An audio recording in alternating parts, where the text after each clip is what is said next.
here with my boy Flipside, and we are here tonight to predict the AFC and NFC championship. What's going on with you, Flip? Not much, man. I'm good. Besides that, devastating game on Saturday or Sunday. I forget which horrible day it was. Mm-hmm. Yeah. Now, last week when I predicted the wild card weekend, I was only 1 for 4. This week when I predicted the divisional, I was 3 for 4. So yeah, a complete 180 from last week, and I'm proud of myself for predicting that. Yeah, you did good. That was horrible this week. I mean, yeah, don't like I said, don't sweat it. I was horrible last week, so yeah, don't sweat it. But yeah. Now, just your quick thoughts on the divisional round of the playoffs. My quick thoughts. The team that I was probably the most impressed with.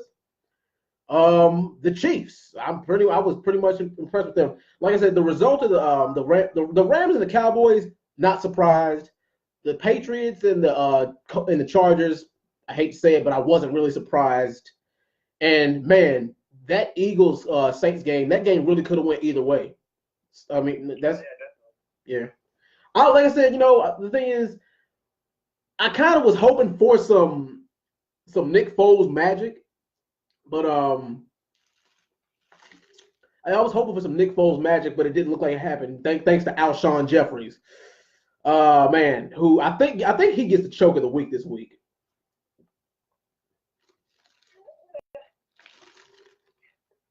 I'm not gonna blame Alshon for that. I'm gonna have to say it was a bad, or it wasn't even a bad pass. He was in that moment. He didn't even drop the pass. The pass kind of went through his hand, and then just luckily landed in Lattimore's area. So I can't say like, oh man, Alshon cost me the game, because either way, they still would have had to drive down the field. It wasn't like that was the game-winning touchdown or something. Well, actually, yes, it could have been, because the exact same thing happened to the Pittsburgh Steelers a few weeks prior. Coincidentally, well, it was a fumble, but still, you know what I mean. The ball still was turned over in a possession that could have won the game for them. I see where you're going with it. I can see where you're going. I'm just going to give him a pass personally. I already know my joke. Yeah. Oh yeah. And speaking of tight ends, oh my Lord, Travis Kelce. Travis Kelce lit those guys up. Patrick Mahomes and Travis Kelce lit those dudes up. He is the player of the week by far. I mean, in my opinion. Yeah. He's gonna be dangerous. I mean, but the thing is, when we get to the AFC championship game, we're gonna talk about that more. We're gonna compare tight ends a little bit more. But yeah. My game of the week. Man.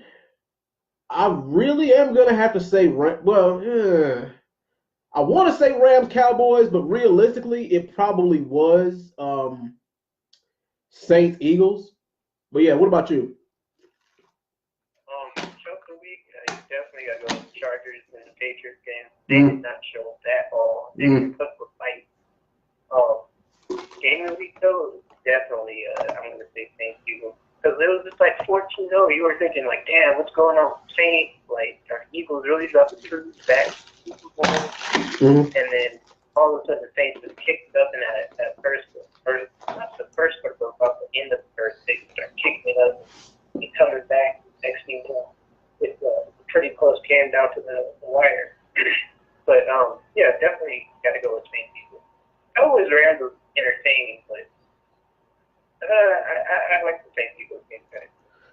The only thing left that I have to say about that Rams Cowboys game is don't let that score fool you, because I really do feel like the Rams could have put them away a lot sooner than that. Right, definitely. Yeah. Hey, what's going on, Floyd? Floyd is in the chat. What's going on, man? Oh my God, C.J. Anderson. I got a round of applause also for C.J. Anderson. He's a close second for player of the week besides Travis Kelce. C.J. Anderson rose from the dead. Man. That run defense for the Cowboys missed, like, oh my God. He carved them up like a damn Christmas ham. Man. Hey, when I was thinking about it, I was like, okay, yeah, C.J. Anderson's going out. Like, crazy. But then they start talking about Gurley and Anderson with both over 100 yards rushing. Yeah, 26 carries and 156 yards. Yeah, that was crazy. Yeah, you can't make that up. But the thing is, like I said, we'll talk about it. But I mean, whether he can replicate that performance in the NFC Championship game, we'll see about that. I mean, yeah, we'll see about that. I feel like it could be a great duo for the Rams. That could have been what they're missing, you know? Because I mean, when you have Todd Gurley, yeah, he's a dynamic every down back, but you kind of want to rest him. You don't want to have him on that field for 20 plus carries a game. Yeah. So DJ Anderson can perform like that behind his lines. That's scary through this play or the rest of this playoff run. Yeah, I mean, the Saints have Kamara and Ingram, so why can't they have it? Why can't the Rams have him have C.J. Anderson and Todd Gurley? Why not? But all right, let's get to it. The NFC Championship. We got we got the LA Rams going on the road to face, you guessed it, the New Orleans Saints. Now, the Saints were a juggernaut this season. Like I said, I should shoot myself in the foot for saying I forgot what they said. I forgot. I said they were either going to be 9-7, 8-8. I forgot. But the Saints were a juggernaut this year, as was the Rams. Now, the Rams, they have a few holes in their game, but they're able to make up for it because they have high-scoring games. Now, as far as momentum, this game is the hardest one to call, more so than the AFC Championship, because think about it. The Rams have not been to the Super Bowl in 20 years. The Saints haven't been to the Super Bowl in almost 10 years. So who's hungrier? Who wants it more? Now, quarterback comparisons. Jared Goff. Jared Goff, he knows what he's doing. He has a good relationship with Sean McVay. He has a hell of a lot of weapons to choose from. Drew Brees, same side. Basically two sides of the same coin. The only thing is that he's got way more experience than Jared Goff does.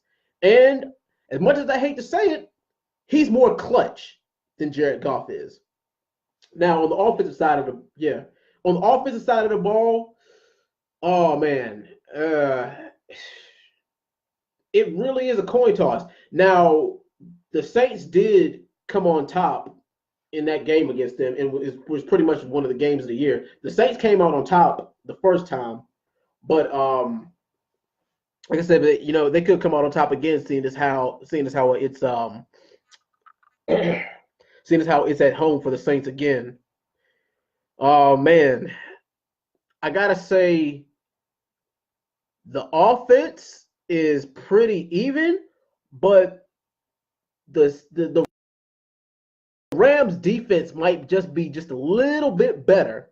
But thing is, whether the secondary shows up, and it also depends on whether Ndamukong Suh shows up, because he's been quiet. Aaron Donald's been doing the grunt work on that front seven line, but actually lately they've been rushing 4 guys and then dropping 7 people deep, which I guess it's kind of worked. But against Drew Brees, you're kind of going to need to do that, because Alvin Kamara, because they can use Alvin Kamara, and they can use Kamara, they can use Ingram as extra receivers instead of having to rely on Mike Thomas.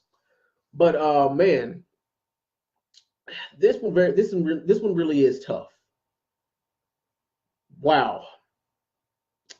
Hopefully, I don't regret this pick, but I am gonna go with. I might feel different later. I mean, you know what? Forget it. I'm gonna go all out, balls out. I'm gonna go with the Rams, 31-27 over the Saints. What about you? Oh man, I feel like you could have went either way with this game. Last time these two faced each other, it was basically a shootout. Yeah. Rams almost made the comeback after Jared Goff had thrown that pick. It feels like it could be one of those games, you know, where they do have that shootout, especially in, but man, like this, the Rams involved early this time around, like they kind of shut them out against the Chiefs. I'm hoping against the Saints, but it seems like what you were saying, like both their offenses are pretty stacked evenly. Breeze just got back that game, and he got a pretty impressive game against the Eagles. And defense, like what we've been saying all year, like the Rams on paper have way better defense, but it just seems like, I don't know. And then like, you see the Saints, they shut out the Eagles in the second half. Mm-hmm. So you got to give them their props. Like, and they could probably do that against Goff. I mean, I feel like with the Rams, their offense, their receiving core kind of needs that big three. Mm-hmm. And without Cooper Kupp on that field, I feel like that hurts a lot. Like Josh Reynolds, all right, but he's not like that game changer that Cooper Kupp could be for that team. I think that might hurt him. And Goff has the tendency to throw that pick. Breeze doesn't really throw picks like that very often. And like you're saying, he's way more clutch. Mm-hmm. My gut feeling is going, well, actually my gut and my heart are going towards the Saints. So I feel like the Saints are going to, in the rematch, they're going to get 2-0 on the Rams. I got Saints winning 38-31. You got it, another high-scoring game. And the thing is, I would not be mad at that result as long as I'm entertained. Now, definitely entertained. No doubt about that. Now, the AFC Championship game. We got a rematch between the Kansas City Chiefs and the New England Patriots, which is their 9th time in the past 10 years they've been to the AFC Championship. I think so. I think it is. I think it's 8 times. Is it 8 times or 9 times? I forget which one. They've been to the AFC Championship multiple times this past decade. Let's just leave it at that. Now, this one is a little bit different this time around because this is at Arrowhead. Now, I asked that question last week, is Patrick Mahomes ready? Now, you're going up against the GOAT, quote unquote. You're going up against the GOAT, Tom Brady. But the thing is he's starting to slow down. He's starting to look old. He's starting to make mistakes. He's starting to look vulnerable. And not to mention, the Patriots have not done that well on the road this year. Let's go ahead and compare stats, or let's go ahead and compare weapons. You got Tom Brady, who's pretty much got the highest football IQ right now on the planet, and then you got Pat Mahomes, who really has risen to the occasion, and I mean he knows what he's doing. He's going to be a star. I mean hell, he already is, and he's going to be in the league for a while. So yeah, especially as long as he keeps himself healthy. I say that Brady does have the better football IQ, but I feel like that Mahomes has that youth experience. I feel like he has that youth on his side, and I feel like he's got that energy, especially since he can also make plays with his legs. The thing is, he doesn't do it as often as a Russell Wilson, Michael Vick, or a Kaepernick, or a Cam Newton. He doesn't do it as often as those guys. But the thing is, he will make a play with his legs if he has to, a la Alex Smith. Because Alex Smith, he's known for doing it once in a while too. Weapons. On the Patriots, you got Julian Edelman, you got Chris Hogan, you got Rob Gronkowski. Rob Gronkowski can't stay healthy though. I don't know what the hell it is. But then you got that. Then you got James White as the running back. James White is pretty much one of the most underrated running backs in the damn league because you want an extra 5 or 10 yards. He can get you that extra 5 or 10 yards. You want a first down? He can get you a first down. You're 5 yards out from a touchdown in the end zone. He can get you that extra 5 yards. So yes, he is good in that regard. Now I would say that the running game edge would belong to the Chiefs if the Chiefs still had well, not if, you know, if what's his name kept himself out of trouble, Kareem Hunt. But look at the weapons that they have. I mean, they got Tyreek Hill, which is pretty. Tyreek Hill is probably top 5, maybe even top 3 wide receiver this year, and Travis Kelce.